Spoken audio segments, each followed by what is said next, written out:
Ugh. I hate when my coffee turns out bitter. I'm Sean with Seattle Coffee Gear, and today we're going to talk about how to fix that.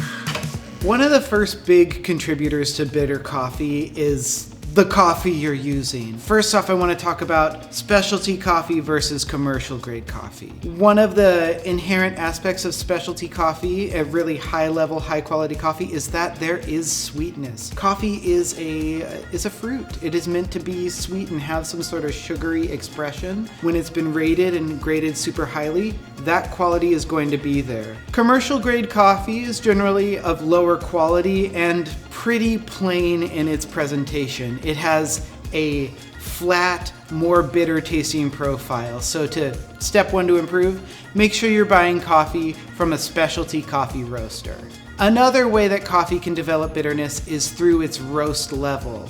As coffee goes through the roasting process and gets darker and darker roasted, we are going to pick up more bitterness. So if you find your coffee is bitter, go into more of a medium roast. I sort of like to think about a bread and toaster when I'm thinking about roast levels. If you put bread in a toaster for like 10 seconds and bring it out, it's mostly just bread.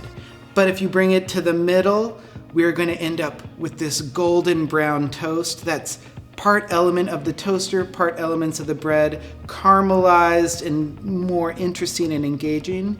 But if we push further, we're going to end up adding things like char and smoke and just essentially bitter flavor to what was originally pretty sweet. So going down on the roast level, we're going to highlight some more sweetness and a little bit more exciting notes in the coffee. As we go dark, we're going to highlight smokiness and bitterness. If you love dark roasted coffee, but you don't want it to be bitter, one coffee that I personally really enjoy is Nebula from Mother Tongue. It is rich, dark chocolate and really, really nice to drink without tasting bitter. It's got a lot of sweetness to it. The next aspect of bitter coffee is one we've made a couple videos about this year, and that's dirty equipment. Oil is a natural part of coffee and adds a lot of complexity to the texture and flavor, but it can also build up on our machine and inside of our grinder. As oil is allowed to sit in any given space, it's going to oxidize and become more and more bitter, basically making all the coffee that passes through those machines bitter as well. Be sure that you keep up with your cleaning cycles on all your machines for back flushing or deep cleaning the grinder to get the oil off of there. I'm betting you might have a bottle of olive oil that's been in your cupboard for maybe a year. Go ahead and taste that right next to a fresh open bottle of olive oil. The older bottle is going to have this bitter, harsh flavor, where the new bottle is going to be fresh and spicy. That's exactly what's happening inside your machines if we don't keep up on our cleaning. Finally, the aspect that we can control today is our extraction, or more importantly, the over-extraction of our coffee. As coffee brews, there are multiple solids that dissolve and break down and define the flavor. The last set of solids that dissolve are the plant fibers. These taste really woody and bitter and have like either a licorice or like an aspirin-like quality to their bitterness. If we can minimize that extraction, we are going to be left with a sweeter, more balanced cup. I do have a couple strategies to reduce your over-extraction. Big number one, and the first thing that I go to, is making my grind size coarser. This is going to reduce the resistance of the water as it's flowing through the puck. It's going to pull less solids out of the coffee, making your coffee sweeter and more balanced. Strategy number two, if you have a machine where you can reduce that boiler temperature, higher temperatures dissolve more things out of the coffee, so therefore a lower temperature is going to pull less solids out, bringing us back into balance. And then number three, this one's risky, but tightening up our brew ratio. If we pull more water through the coffee, it's going to really pull out more solids. So if I pull less water through, it's not going to pull out as much.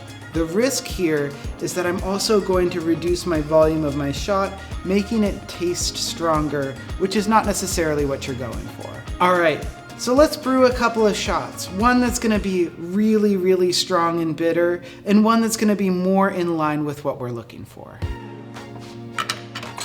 I'm gonna be trying to over extract it using my grind size. I've set my grinder to a setting that I think is gonna be much too fine to pull an espresso shot, but we're gonna go through the process and see what that espresso looks like in terms of timing and then in terms of taste.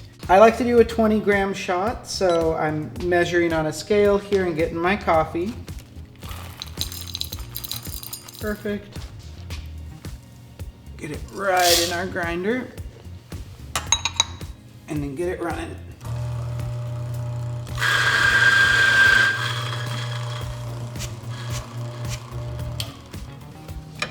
I want as much of the things between each of these shots to be the same, so I'm going to be applying the same routine to both shots so we can know that it's just the grind size that's going to be changing the taste and profile of this espresso. Got my dosing ring on, and I'm going to use my WDT to distribute.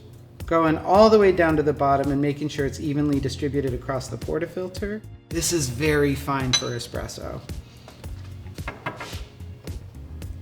Nice even tamp. And now we're ready to brew.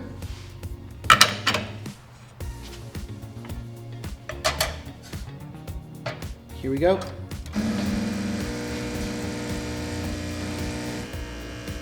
So with the normal shot of espresso, I would have expected it to start dropping before now, but we are just getting this late drop because we are ground so fine. Expect it to speed up here in just a second. There it goes.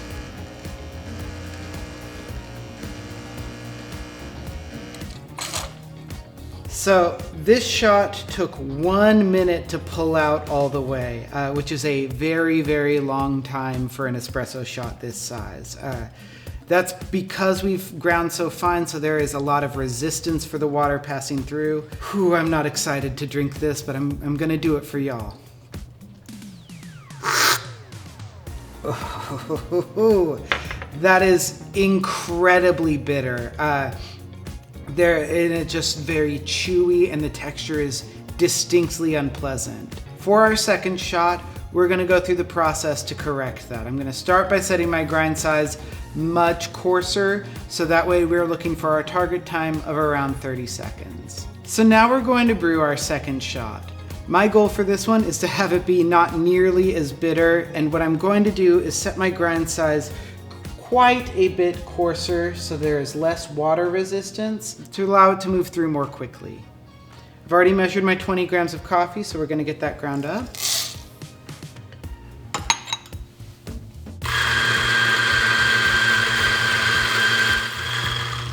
Nice. And keeping all the other aspects the same. Whenever I'm changing one thing with my espresso, I keep the rest of my approach consistent. This makes sure that all changes that I do are intentional and are within my control.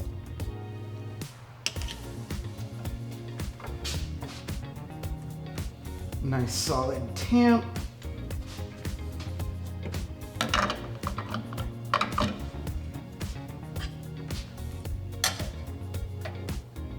Scale in place, and here we go.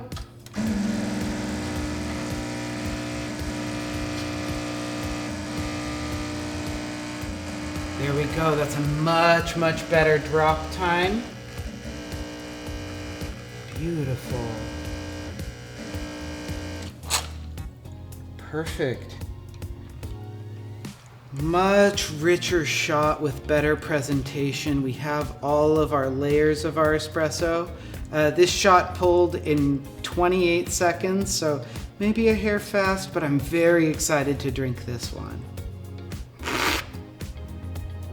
Yum. I love this coffee. It's just rich and chocolatey with such light, delicate acidity and a very exciting, well-balanced shot.